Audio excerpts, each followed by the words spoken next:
I don't like sand. It's coarse and rough and irritating, and it gets everywhere. But damn does it make a good backdrop for Mad Max Furiosa. Just like Dune, the setting couldn't be any better, creating an otherworldly feeling. When the trailer dropped earlier this year, I originally had no real high hopes for the movie, thinking it would just be another prequel with nothing special about it, and Chris Hemsworth's character, Dementus, didn't really sell me. I still went because I'd enjoyed Mad Max Fury Road, and was curious after hearing the reviews come out, and well, I'm glad I did. There is just something interesting about a post-apocalyptic world which has been left scarred and desolate, with humans being mutated by the conditions. Nope, sorry, wrong image. Fallout was good though. Whilst everyone is raving about the action, which was really fun and a constant in the film, I want to rave about the vehicles and the visceral roaring engines that really added to the scene and atmosphere. Something that will be lost in the future with the new electric cars. Every time you could hear an engine, you just knew something was about to go down.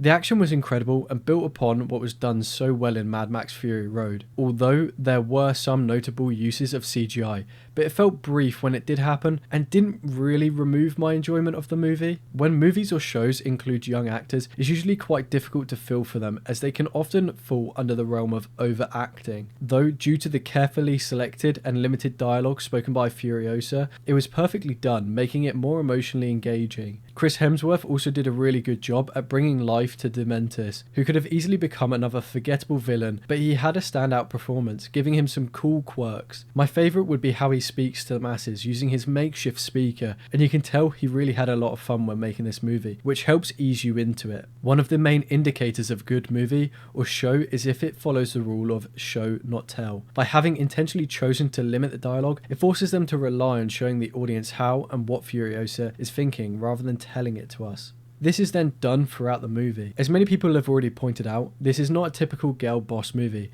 as Furiosa does have to struggle and earn the wins rather than being handed to her. Despite this being a commonly talked about discussion point, Marvel has done so much damage for female leads that it will likely have turned people away regardless. Another determining factor of the film's success will be if there's good word of mouth and viral content. As we live in a world dominated by social media, viral content can make people who ordinarily wouldn't have been interested likely to consider going. This is something that the Planet of the Apes movie had managed to do towards the end, which would likely push it closer to profitability, but there is definitely no shortage of good word of mouth. So with all that being said, I do have a couple of complaints, and they come towards the middle of the movie. I will try to keep this as vague as possible, but inevitably there will be a bit of a spoiler. The first revolves around a time jump that occurs in the movie.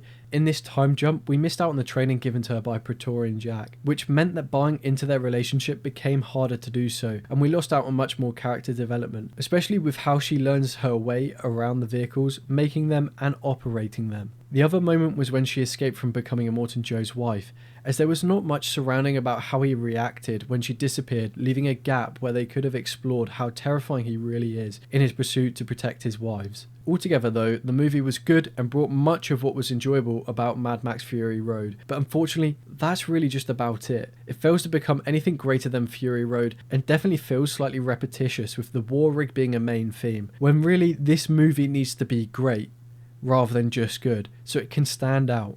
But thanks for making it this far, and consider subscribing and liking the video.